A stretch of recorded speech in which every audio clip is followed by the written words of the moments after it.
This is an iHeart podcast. Guaranteed human. In business, there's no room for guesswork. Every shipment matters. Every deadline counts. When you're trying to keep operations running smoothly, the last thing you need is uncertainty. That's why reliability is at the core of USPS Ground Advantage. Each package moves through a secure, nationwide network tracked from dock to door with affordable, upfront pricing and delivery you can depend on. Because knowing your logistics are handled lets you focus on everything else. Visit USPS.com/Ground Advantage to start shipping with confidence. USPS Ground Advantage. Our listeners love puzzles, paradoxes, and hidden patterns almost as much as we do. On TikTok, those fascinations come to life. People are breaking down physics, exploring geology, and explaining why the world works the way it does. You'll see impressive experiments, explanations that finally make sense, and connections you didn't expect. It's like having a lab, a lecture hall, and science museum in your pocket. TikTok is where wonder is shared, where curiosity turns into discovery, and where millions learn something new every day. Welcome to Stuff You Should Know, a production of iHeartRadio.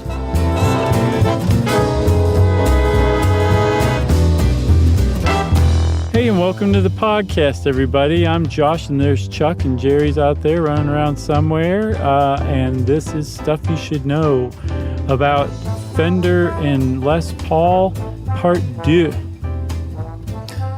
Should we recap real quick? Yeah, I think so. That seems appropriate. All right. Well, where we left off with part 1 was Leo Fender, lifelong engineer, tinkerer, and non-musician, has made a career making amps and trying to figure out the problem with electric guitar feedback. Les Paul was a budding superstar guitar player and session player, also tinkerer, trying to figure out this problem of amplifying the electric guitar without feedback. Okay. And they were introduced in 1947, trying to figure this out together, and then enters a third gentleman who may have had more to do with the invention of the solid body electric guitar as we know it than either one of them. Yeah, for real. This is Possibly. where things get a little bit shady. Little murky. When Cary Grant enters. What's the guy's name? His C.C. name is DeVille? Paul. His name is Paul Bigsby. And I've heard of the last name. I've seen those guitars before. Is the company still around?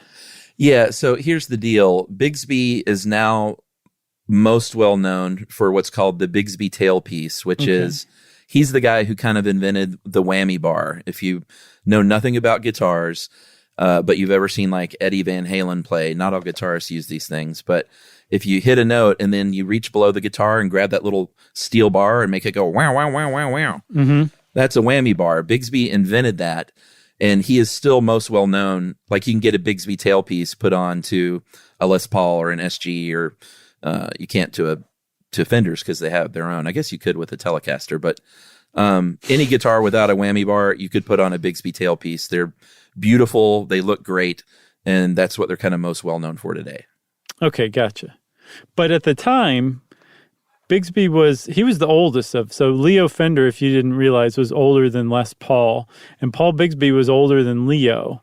And he had started out his career as a motorcycle racer, then went on to start to make motorcycle parts, I believe, and then moved on to instruments.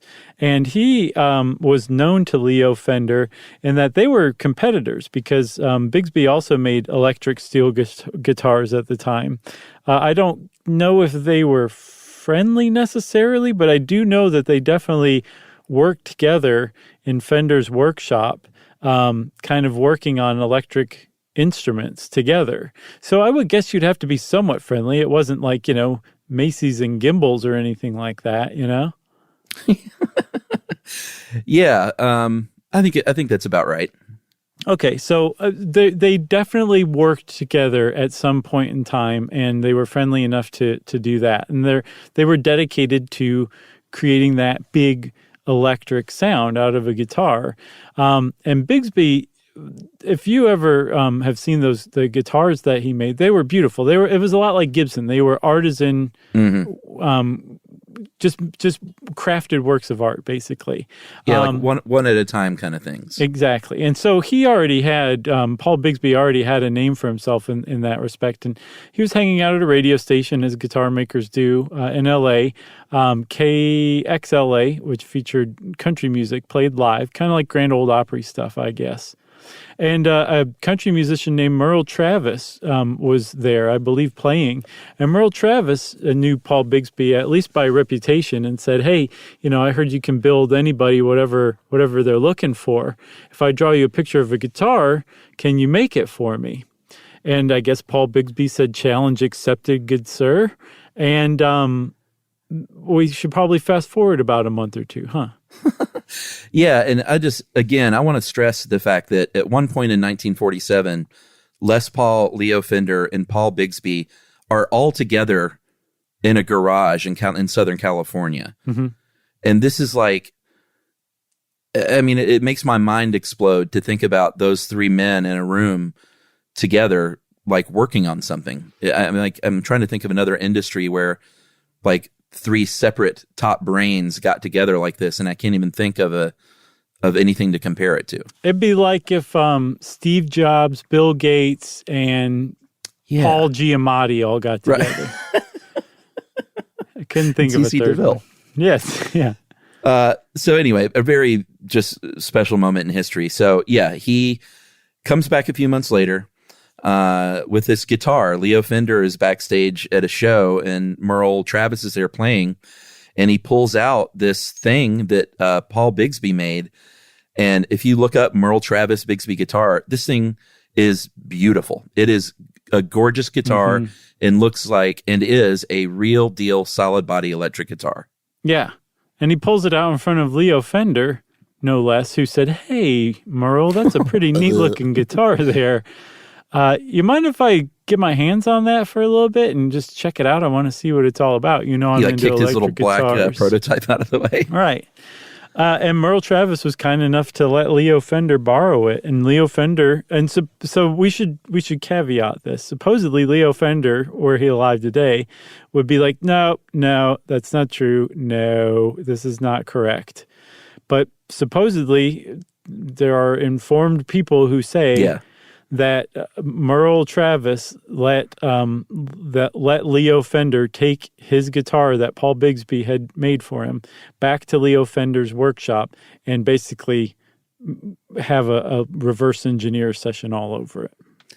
Yeah, this is where it gets a little hinky because Leo Fender was a great man and a great inventor of things. But what he was really, really good at was improving things. He was like the Japanese. Yeah, maybe. And they make some pretty good guitars too, I think. Right, but the Japanese are well known for taking something that's pretty cool and then just improving the heck out of it. Saying like, here's how you should do it. Yeah, exactly. So yeah, definitely a point in history, sort of a crossroads where some people are like, Leo Fender stole this from Paul Bigsby and was able to mass produce it, whereas Bigsby was intent on making these artisan pieces one by one and just got left in the dust. There may be something to that. If you look at the headstock for that original Bigsby guitar and you look at the headstock, and the headstock is at the very end of the neck where the strings end up and where the little tuning pegs are. Yeah. It looks a lot like the Stratocaster headstock, almost exactly like it. And he denied kind of even ganking that. But in meetings at Fender later on, there were higher ups at Fender that said, go out and make us something like that Bigsby. Mm-hmm. Like they literally said that. So it's kind of undeniable at this point. He was even sued. There was a lawsuit that Bigsby sent about the headstock. Sure. And they basically said, there were too many just sort of similar kinds of things before this, so it's not going to hold water. Well, not only that, there are other similarities too. Like you talked about that little whammy bar. Uh-huh. The Bigsby had one, and it's called the Bigsby Pure Vibrato, where basically you're pushing down on a bar that's actually I don't understand actually, Chuck, what it's manipulating. Maybe you should take this part. All I know is that it affects the sound like wow, wow, wow, wow. like that. Yeah. But I don't know the mechanism by which it does the wah wah wah wah. It's really easy because it's purely mechanical. It's the guitar bridge is the part where if you're a right-handed player is where the right hand is, and that's where the strings are rooted. So what the whammy bar and what the Bigsby tailpiece did is it lifts up the back of the bridge and it literally manually loosens the guitar strings until you release it, and then it snaps them back. So if you press on it, it's literally loosening the guitar string enough to make it go wah, wah, wah, wah, wah. Oh, neat. Okay, and that's it. And you remember when you do this around the pickup, the metal strings, the steel strings affect the electrical signal that's produced. So if you're messing with the strings, you're messing with the electrical signal, and hence the sound. Right. The other thing we should point out that Leo Fender probably kind of stole was all the tuning pegs on the headstock are all on top and in one line. So if you look at Telecasters and Stratocasters, and that's sort of the Fender thing, they're all in a row because it's just really easy to access them as a player, whereas Gibson models were based on acoustic or Spanish guitars where there's 3 on one side and 3 on the other. And in order to tune those lower strings, or I guess the higher strings, you have to reach under and around. And Leo Fender I guess he saw this design and was like, hey, that's kind of brilliant actually to put them all on one side. That's superior, frankly. Yeah. Yeah. So, yeah, it's really tough to get around. Like if you put and there's plenty of pictures out there, if you put that first Bigsby Merle Travis guitar next to the first guitar that Fender ever mass produced, it's pretty much the same thing in a lot of ways.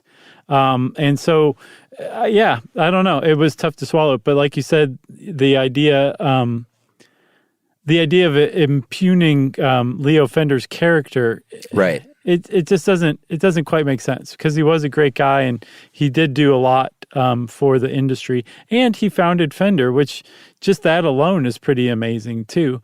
But Sure. one of the things that he doesn't necessarily get credit for, at least outside of like musicians circles, I'm guessing, but is the bass that he created, right? Yeah, the precision bass.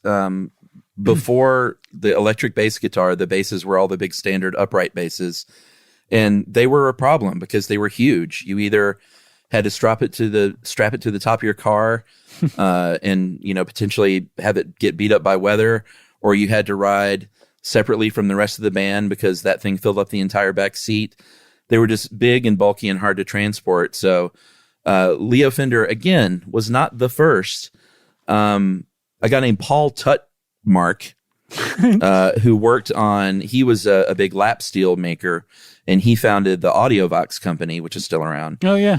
15 years before the Fender P bass, the precision bass, he invented what's generally known as the first electric solid body bass guitar. It just didn't take off like the precision. And again, the P bass is called a precision because the upright bass doesn't have frets. So if you knew how to play it, you know how to play it, but you couldn't be like, go to the 4th fret. You would just sort of, I see, not guess, but you would generally know where it falls. The electric bass guitar, the P bass, had frets. So they said it had more precision. So that's why they called it that. But that's another thing that's easy to overlook too, is the electric guitar, it's pretty different from like the electric Spanish guitar, but it's still in the same general, it's like a progression from that. The electric bass was like whole cloth, a new invention basically. And it changed everything too. I mean, like I was reading an article, I think that you sent from maybe Pitchfork, where it was talking about like just how much that changed things, having that around, like basically Motown and then later on funk, like none of that would have existed without the electric bass. And like Another One Bites the Dust, and like Pink Floyd's Dark Side of the Moon, and like, Parliament, like all of these like bands were predicated on the fact that there was like a nice slappy electric bass that, you just couldn't get around. You couldn't ignore it. It became like a part of the band rather than just some background thing that was more visual than audio oral. Yeah, because the upright bass kind of ended up having the same problem as the acoustic guitar, in that once they had electric guitars, that upright bass wouldn't really cut through live. And so you had, a song is driven by the rhythm section, the bass player and the drummer. That's when you ever hear about the rhythm section, they drive the heart of the song. Everyone follows them. Like, as much as you think as the guitar is out front, it's not leading the band. The low end is what's actually leading the song. And everyone else kind of falls in line with that because they're setting that beat with the bass and the drums. But he's working on this. And again, not to get in the weeds with the amps, but this whole time he's making leaps and bounds on amplification that works at really high volume with these Fender amps. Yeah, and then one of the other things that made Fender really innovative was he created like instruments for everyday people. That was the big innovation for him. Like, his company set out to bring this stuff to the masses so that, teenage kids could save up from like their after school job and like buy one of these things and buy an amp and start a band and maybe actually get kind of good. And it I hate to use this word because it's so overused these days, but he kind of democratized starting a band. Whereas before you had to, you had like a 20-piece band and you had to know all these people and you had to do dance halls and everything. And now you could, because everything was amplified and electrified, you could get away with just, 3 or 4 pieces and, everybody could hear you, and they could hear you louder than they could hear the big bands from before, because it was amplified. But it was affordable, and he also made them really durable too. Yeah, and it was because he introduced kind of like a factory process to it, whereas over at Gibson and Rickenbacker and Bigsby, they were all still making these hands kind of not one at a time, but they were making them by hand very slowly. One of the big reasons he was able to factoryize it was he was basically the only company using a bolt-on neck. So in other words, you take the neck and you literally screw it in to the body of the guitar on the back. And that's why anytime you see a Fender guitar on the back, they have this little silver square plate where the neck meets the body. And under that is where it's bolted together. Gibson and basically everyone else was using what's called set neck, which are glued on. And you might think that hey, bolting sounds a lot better than glue. Yeah. But what glue does is that actually adheres it and makes it more like that log, almost like a through neck. It makes it part of the body and gives you more warmth and a little more sustain. And it's just a bit of a different sound. Whereas a bolt-on guitar got a little more known for sort of being kind of pluckier. And, they both have their advantages. Some people swear by one or the other, but nowadays, neither one of them is superior to the next, really. It's just sort of two different methods. Gotcha. I gotcha. But I could also see that Bolt almost represents that mass production too. Yeah, for sure. So Chuck, Leo Fender's working on that we'll call it Bigsby inspired design. And at the same time, Les Paul is about to have a life-changing experience in Oklahoma, of all places, right? Yeah, so he, like I said, was not a good husband to either his first wife or his second, really. He had a long-time affair with a woman with a stage name of Mary Ford. She was a singer and also a champion guitar player. And they had a duo going on. It was Les Paul and Mary Ford, and they had tons and tons of #1 hit records.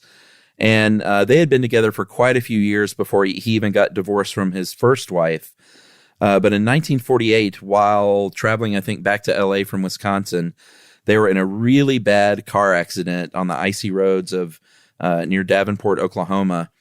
And it was a really, really bad wreck that could have killed both of them. Mm-hmm. Yeah. So they were both thrown from the car along with all of their equipment. And from what I understand, Mary's injuries weren't nearly as bad as Les's. No. His spleen was all messed up, a bunch of other stuff. But the big problem for Les Paul was that his right elbow was shattered. And at first, the doctors said, well, we're going to have to amputate your arm. And that obviously would have been that for his guitar playing days. Yeah. Apparently, when he was faced with this news, one of the first things he started doing was coming up with how to create an effect where you could play guitar one-handed. But he luckily didn't ever have to actually follow through and invent that because some doctor was aware of his status and that he played guitar and like that. He just they couldn't take his arm.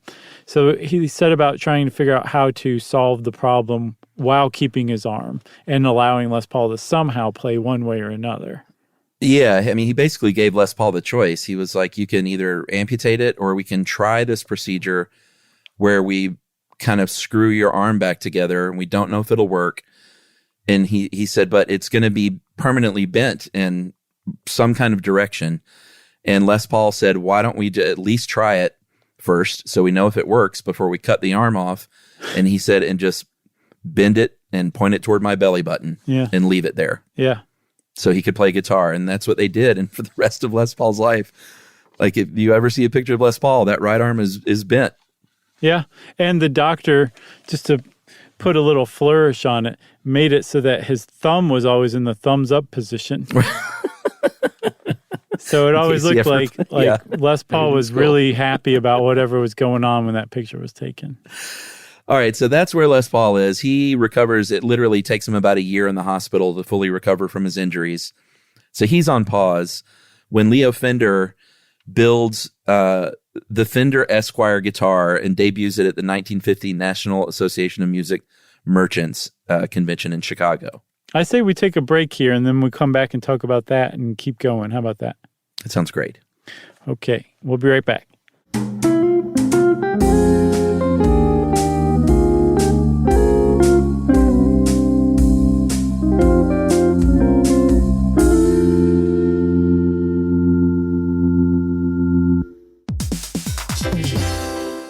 Hey, everybody. I want to talk to you a little bit about Tide Evo because it represents over 10 years of innovation and product development. Tide Evo is a first-of-its-kind technology where tens of thousands of minuscule fibers are spun together to form a 6 times powerful layer packed with scrubbers, brighteners, pre-treaters, and fresheners. And that's going to deliver a breakthrough clean that's so powerful, it feels like magic. Yeah, it is kind of like magic. Tide Evo is revolutionary. A 100% concentrated, waterless laundry tile that's made of compressed microfiber soap layers rather than liquid or powder. And it's not like pods or sheets because it uses 6 layers of detergent fibers to deliver superior cold water cleaning without plastic packaging of any kind. And it provides a mess-free, lightweight solution that dissolves lickety-split. So whenever you run into a laundry challenge, turn to Tide Evo. It's revolutionary. It's magic. Try new Tide Evo. Real laundry magic. Everyone knows winter is the real mess maker. You don't need WeatherTech floor liners for summer unless you hit the beach and half the beach ends up back in your car, or the campsite dirt ends up in your trunk. Then you'd want a cargo liner, or a road trip goes sideways, lemonade spills, ketchup goes rogue, ice cream drips. Yeah, you'd be pretty happy about those WeatherTech seat protectors. So just to be clear, as the mud you're inevitably going to step in this summer, you don't need WeatherTech unless you plan on doing summer. Visit WeatherTech.com today. Spectrum Business keeps businesses of all sizes connected seamlessly with fast, reliable internet, advanced Wi-Fi, phone, TV, and mobile services. That's right. And Spectrum Business offers 100% U.S.-based customer support 24/7 to help you stay up and running. And they offer tailored connectivity solutions with packages built for your business budget. Yeah, so it's no wonder millions of business owners rely on Spectrum Business to keep them connected. Visit spectrum.com/business to learn more. Restrictions apply. Services not available in all areas. On eBay, every find has a story. Like if you're looking for a vintage band tee, not just a tee, the band tee from the last show your favorite band ever played. You wore it everywhere. Then your girlfriend started wearing it, which was cute, until she dumped you and took it with her, which was not so cute. Yeah, well, anyway, now you're on eBay. And there it is. Same tee from the same tour. Still living in your memory, rent-free forever. See, the things you love have a way of finding their way back to you. But eBay isn't just for getting whatever your ex-boyfriend or girlfriend stole back, right? No, it's also for that rare championship foul ball you caught, then heroically gave to the kid next to you. And where else are you going to find your first car? The one you wish you'd never sold. But now, finally get the chance to take it back home. For good this time. So shop eBay for millions of finds, each with a story. eBay. Things people love.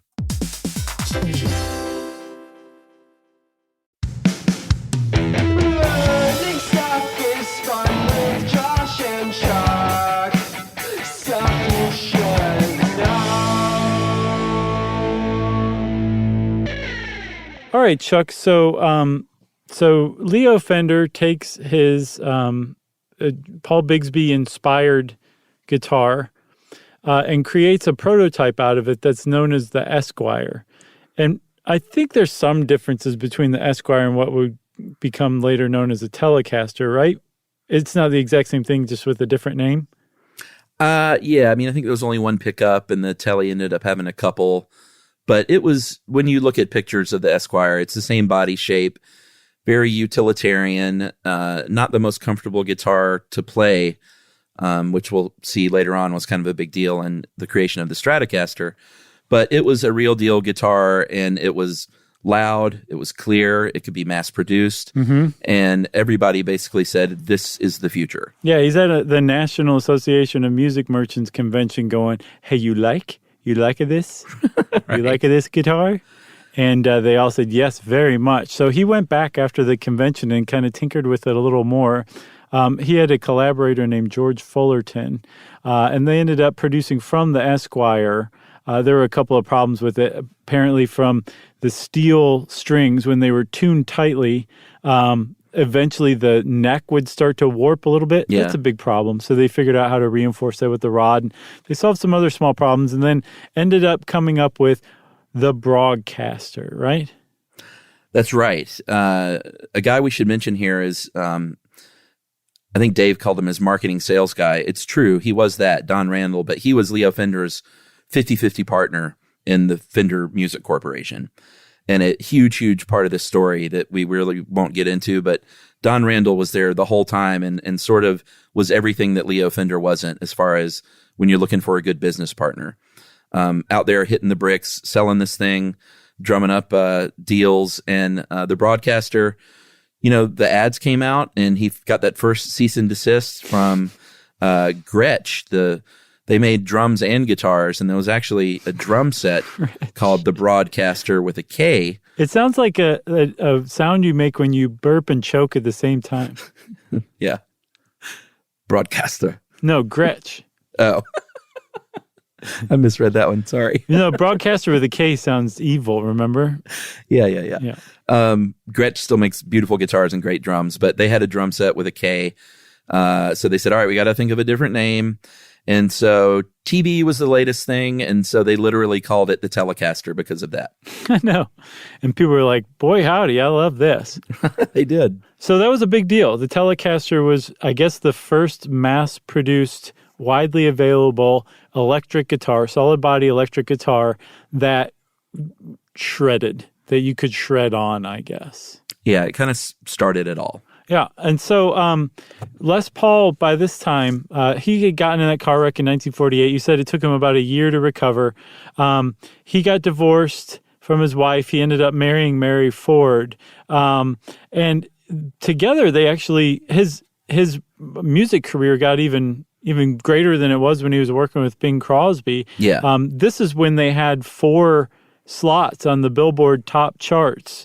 At one time on 1 week. That's enormous. They were the first to do it. I'm sure maybe some others like Michael Jackson, the Beatles, and a couple others have done it since, but that really kind of gets across just how huge Les Paul was as a popular musician, right? Yeah, Mary was great, and everyone loved her. She had a beautiful voice. Again, he was not a good husband to her. He was eventually, when they got divorced, it was on grounds of cruelty was one of them, because he was just a workaholic and would never stop, and he would not let her stop. And she was like, they were really, really wealthy at this point from their career. And she was like, can we enjoy life a little bit? Can we stop and live? And he was like, no, like we're not getting anything accomplished if we're doing that. And the stage act was a little, I mean, I guess for the time it was what it was, but it was kind of misogynistic. He would make cracks about Mary, singing in between doing the dishes and kind of, making him dinner, and she would sort of laugh, and it was their banter, but it was just, the whole thing was kind of gross in retrospect. Yeah, for sure, especially today. And then the cats on the unicycles with the sparklers, it was just widely considered to be over the top. Yeah, way over the top. So But because Leo knew Les Paul, I mean, like you said, they and Paul Bigsby were all working in a garage together, working on electric guitars. Like, he knew him, he was friendly with them enough so that Leo Fender and Don Randall said, if we could get Les Paul, who's like the most well-known guitar player in the world, to endorse our Fender guitars, this would be a huge deal. Huge. So they sent him a Telecaster, and with a note saying like, "Hey, this is where I'm going. I'd like you to consider coming here with me." Something along. I'm paraphrasing. And Les Paul was like, "Nah, that's all right. I don't really like this guitar that much."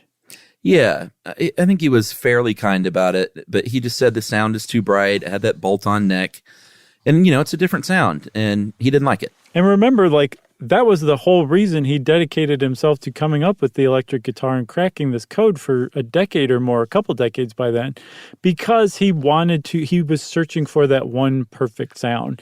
And so that actually, he didn't give up the quest after Fender said, here's my guitar, and it didn't work. Les Paul, despite having been turned away by Gibson a full decade before, went back to Gibson and said, "Hey, you guys have to listen to me this time. Like, this is where things are going. Look, Leo Fender has just come out with this Telecaster. Like, it's very clear that you guys need to be developing a solid body electric guitar." And Gibson said, "Funny you should mention that, because we've been working on it ever since we saw that Esquire at that music convention, and it knocked our socks off." That's right. So they were kind of already on it.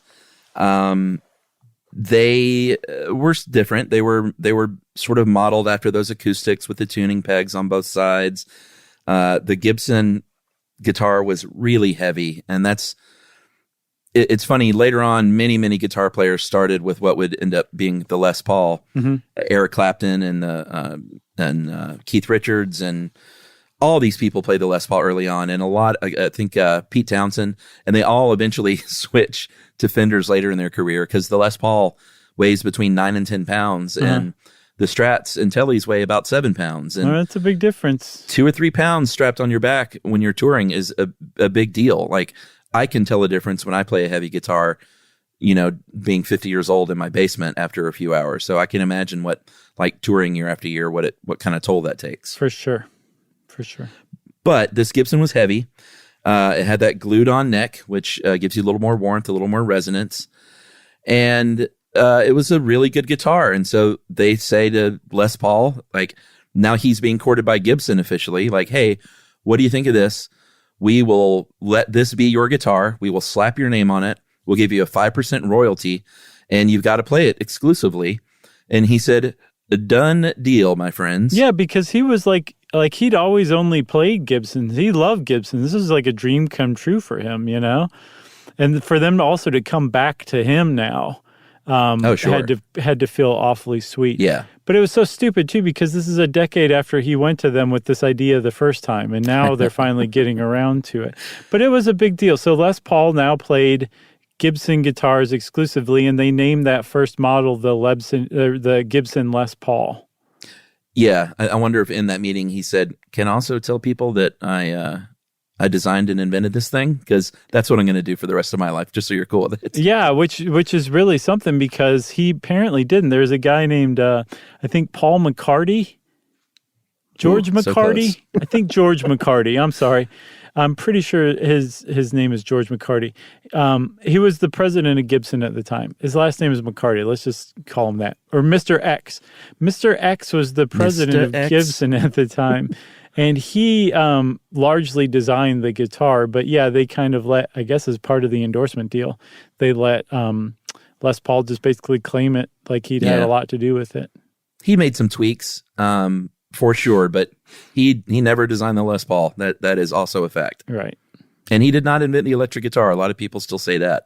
Les Paul invented the electric guitar, and he was always happy to just sort of nod his head. Right. All right, Chuck. So like by the mid 50s, by the early 50s, Fender had the Telecaster out. Gibson had their Les Paul model out. So there were now widely available electric guitars being produced, and that sounded awesome. Like, this sound had finally been achieved. Loudness, clarity, shreddingness, gnarliness, all of that stuff. was now extant in the world. It did not exist before, now it did. But the one that really changed everything, the electric guitar that changed it all, was Fender's, if not their second model, they're definitely their second well-known model, the Stratocaster, right? Which came out in 1954. Yeah, this was a huge innovation because the problems with the Tele is that it, like I said, it wasn't rounded, it wasn't sharp, and I'm talking about the edges of it. It was, it kind of dug into your body and wasn't super comfortable. So Leo Fender does what he does, which is make improvements like the Japanese. And he got onto the back of it and he carved out where the top of the back of the guitar meets your belly. He shaved that down to where it was contoured. And then where your right arm, if you're a right-hand player, your pick hand, where your forearm kind of rests on the top front of the guitar, he carved that down too and contoured it. So your arm and your belly weren't pressed against these sharp edges. And it was just a more comfortable guitar all the way around. It had a cool look. This was a time in the early 50s, mid 50s when, these cars had these big fins on them and everything just had this sort of look like it's hard to describe how weird the Stratocaster and how sort of modern and futuristic it looked at the time. Because we all just see that as like, oh, that's what a guitar looks like. Exactly. But at the time, it was revolutionary, and everyone literally was like, what in the world is that hot-looking thing? Yeah, one of the other things that made it look hot, those fins had a purpose. The horns at the top of the guitar where the neck met the body, it carved out space. So you could get your fingers to press those frets on the higher notes a lot more easily than you could have before when you were reaching all the way around it, which, again, allowed for greater shredding. That's right. And the Fenders did those on both sides, whereas the Les Paul was only carved on the underside. So you could still get to some strings, but it took a little bit of finagling.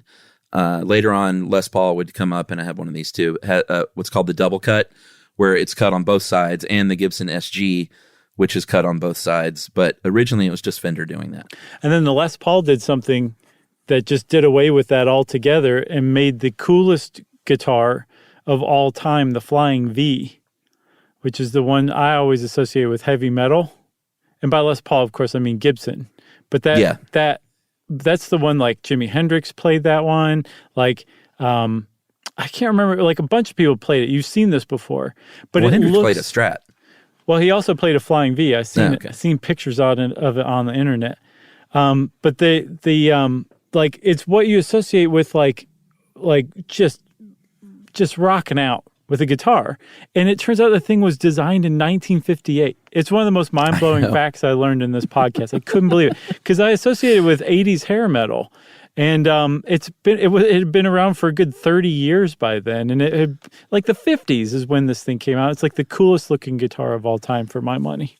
No, I love the Flying V, and I'll probably own one at one point. At some point, you should look up reverse Flying V because they are one of the ugliest guitars. Yeah, I've seen that before. But yeah, Gibson was tinkering around. They made the Flying V and they made the Explorer, which is the one that's kind of looks like a lightning bolt. And then the Firebird. And those all did okay, but they weren't like, and Leo Fender did the same thing after the Stratocaster success. He came up with the Jazzmaster and the Jaguar, and he thought these were all improvements on those guitars because they added a lot more options for switches and switching and additional pickups. But they're kind of cool now, but they were a little busy for a lot of players back then. So they didn't take off like the Strat did. It was just this utilitarian, really comfortable player's guitar that everyone really wanted after Buddy Holly jumped on TV and played one because Buddy Holly was huge. Yeah, he was huge, and he was actually bigger in the UK than he was in America at the time. Oh, yeah. And I didn't realize this either. This is another fact of the podcast. There were 2 tours of the UK in 1958 that changed music history. I just think it's so cool. But one was Buddy Holly and the Crickets went on tour in 1958 with the Stratocaster front and center. And then Muddy Waters came to the UK. And Muddy Waters had been around for years by then. He actually was just kind of like an old relic in America by then, but it was super cool in the 60s in the UK to be into old style blues. So they brought Muddy Waters over, and Muddy Waters didn't show up with a Spanish style guitar. He showed up with a Stratocaster and blared it.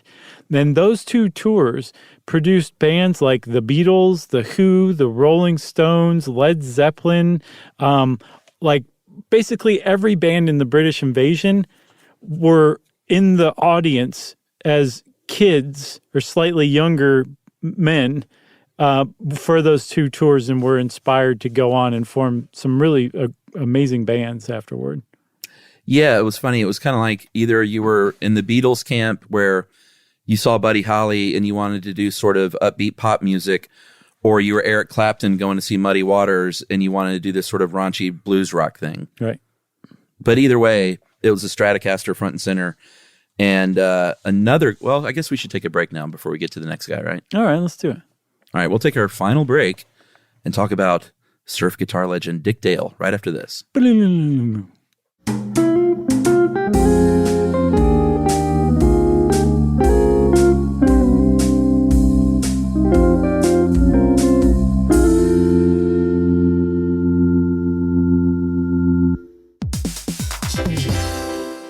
Hey everybody, I want to talk to you a little bit about Tide Evo because it represents over 10 years of innovation and product development. Tide Evo is a first-of-its-kind technology where tens of thousands of minuscule fibers are spun together to form a 6 times powerful layer packed with scrubbers, brighteners, pre-treaters, and fresheners. And that's going to deliver a breakthrough clean that's so powerful it feels like magic. Yeah, it is kind of like magic. Tide Evo is revolutionary. A 100% concentrated, waterless laundry tile that's made of compressed microfiber soap layers rather than liquid or powder. And it's not like pods or sheets because it uses 6 layers of detergent fibers to deliver superior cold water cleaning without plastic packaging of any kind. And it provides a mess-free, lightweight solution that dissolves lickety-split. So whenever you run into a laundry challenge, turn to Tide Evo. It's revolutionary. It's magic. Try new Tide Evo. Real laundry magic.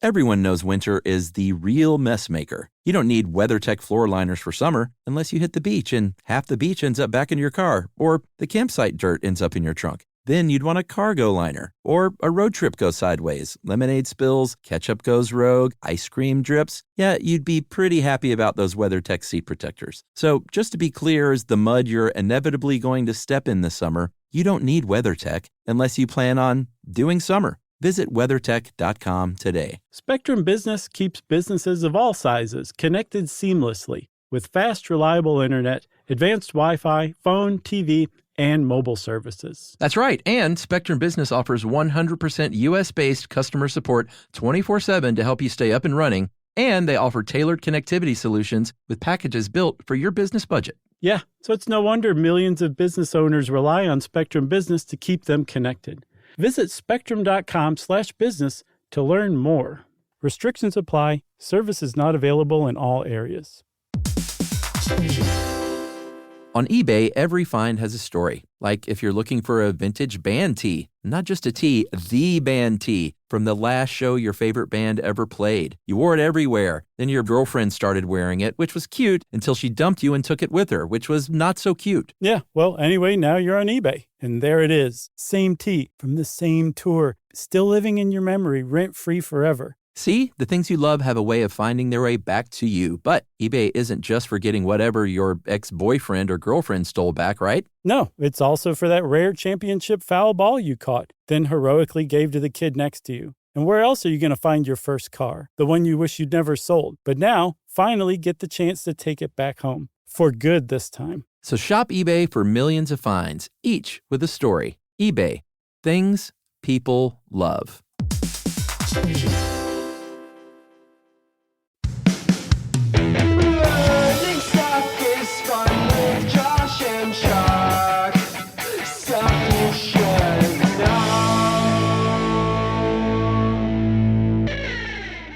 Okay, well, wait, hold on. Let me do it differently. We're back. All right, so all these people are being influenced by people like Buddy Holly and Muddy Waters. Then comes a gentleman named Dick Dale in the 1950s. Everyone knows him now, of course, as the head of the surf music movement. And that was big. That wasn't just like a sort of like, oh, some people are listening to that. That was like the most popular form of music for a little while in the 1950s. Mm-hmm. And Dick Dale's thing was he was the first guy to really want enormous amounts of volume. Like more than just like, let me amplify this so it can cut through. He wanted to blow people's eardrums out. And he actually accidentally blew out Leo Fender's eardrum when they were working together, trying to figure out this problem. Leo Fender bent down and said he thinks he hears a hum. He said, don't play for a minute. He literally put his ear on the amplifier speaker, and no one knows what happened, if he bumped the guitar or something, but cranked all the way up, which is how you would listen for a buzz or a hum.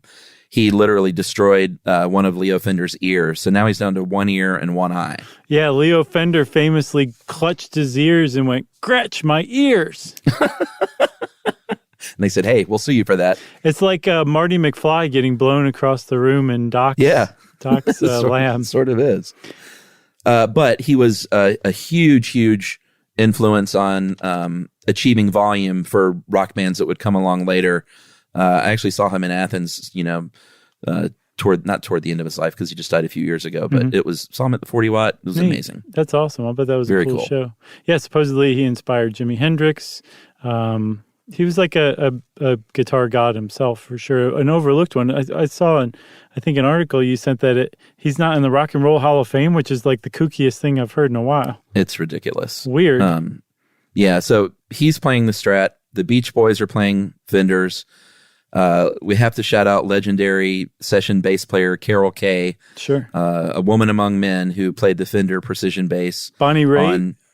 Yeah, I mean, if you think of just about any popular song from the 1950s and 60s, there's probably about a 75% chance that Carol Kay played bass on it. Oh, neato. Yeah. Every Motown song, every Beach Boys record, like you name it. Wow, that's really cool. I hadn't heard of her. Yeah, it was. There's a great documentary called The Wrecking Crew about these legendary studio musicians who basically played all that stuff. Like the Beach Boys didn't play their instruments on the records. What? It was The Wrecking Crew. Be quiet.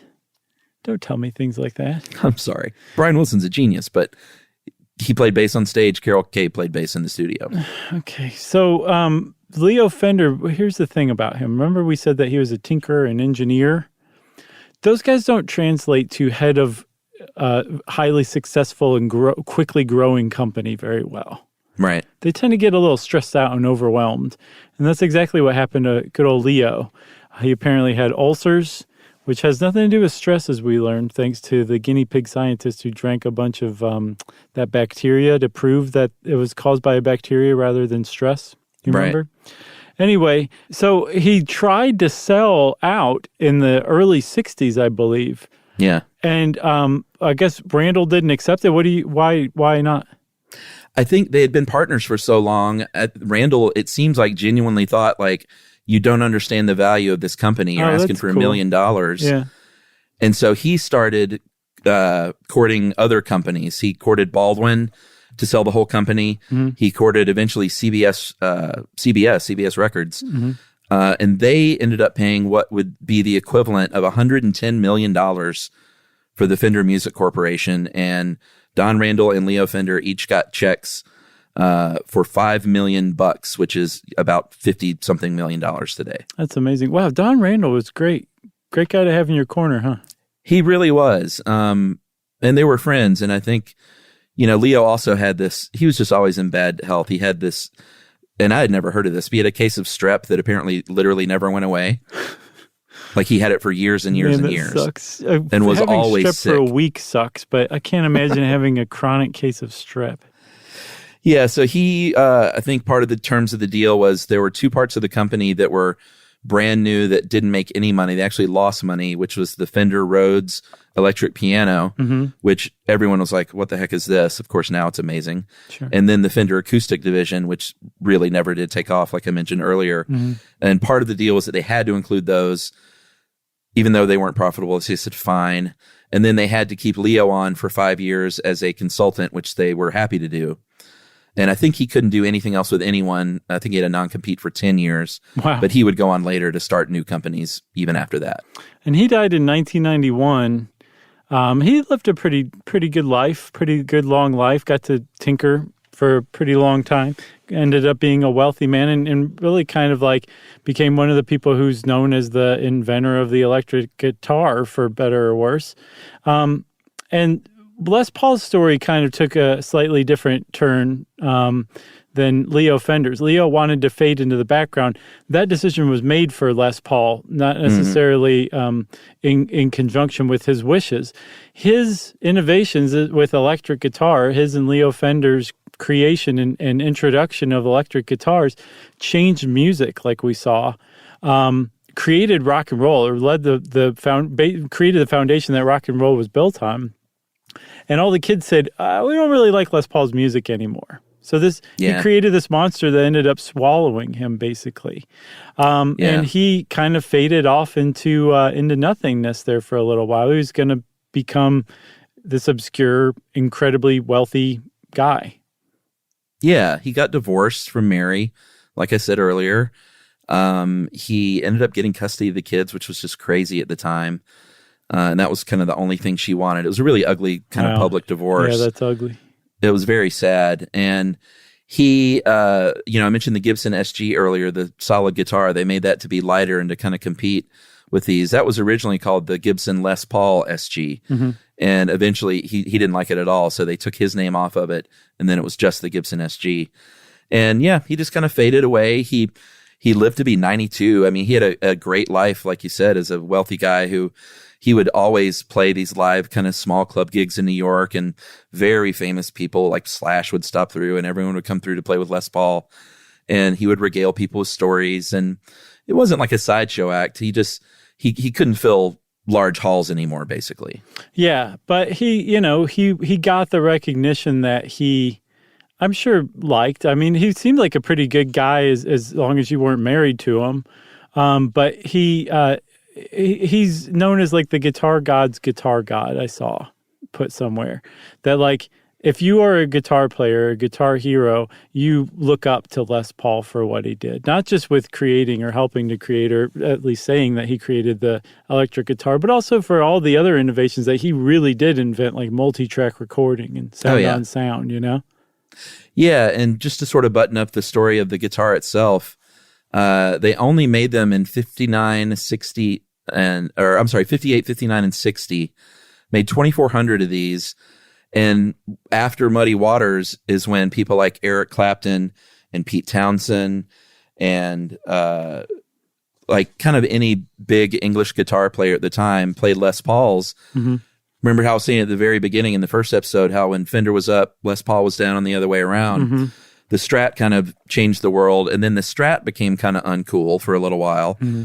In the 60s, when all these guys started playing the Les Paul, Jimmy Page, of course, and people were like, wait a minute, we need Les Pauls. Like there was only 2,400 of them.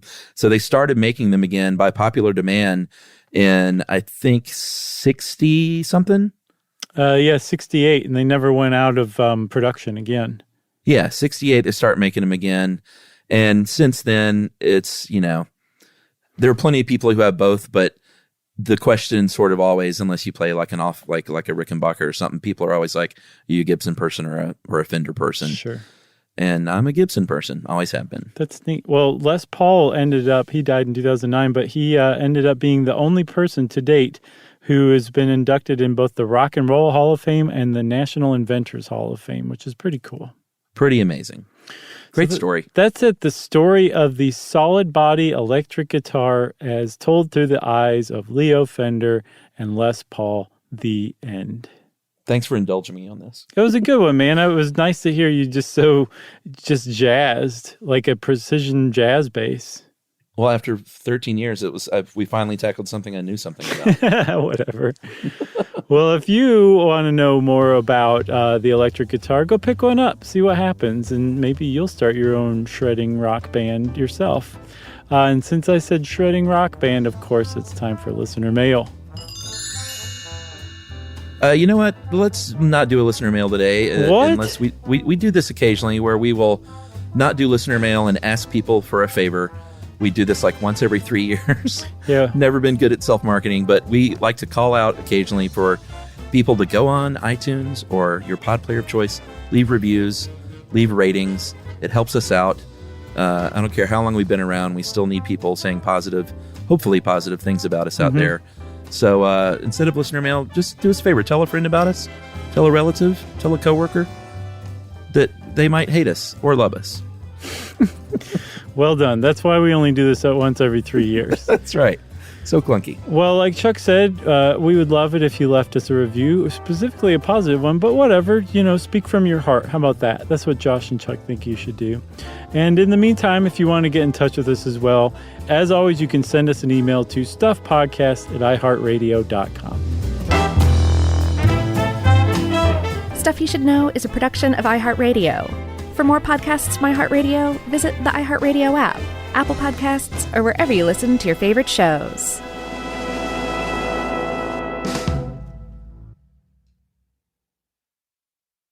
Service opens doors, and at American Military University, it can open doors for the whole family.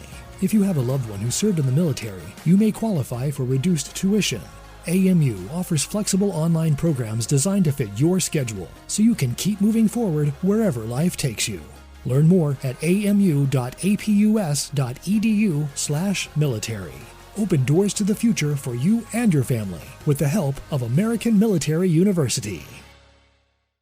Everyone knows winter is the real mess maker. You don't need WeatherTech floor liners for summer unless you hit the beach and half the beach ends up back in your car, or the campsite dirt ends up in your trunk. Then you'd want a cargo liner, or a road trip goes sideways, lemonade spills, ketchup goes rogue, ice cream drips. Yeah, you'd be pretty happy about those WeatherTech seat protectors. So just to be clear, as the mud you're inevitably going to step in this summer, you don't need WeatherTech unless you plan on doing summer. Visit WeatherTech.com today. When it comes to small business, people want to talk to people, not bots, not voicemail. Your customers or clients want a real human connection. And that's exactly what they get with Ruby. Ruby is the virtual receptionist company that takes care of your callers when you're unavailable, in the middle of something, or just don't want to pick up. They can answer, screen, and transfer calls, as well as take messages, collect payments, book appointments, and more. All while saving you time and making the people you serve feel special. It's available 24/7, 365 days a year, and is 100% based in the U.S. See how it works at ruby.com, or better yet, give them a call at 844-900-RUBY.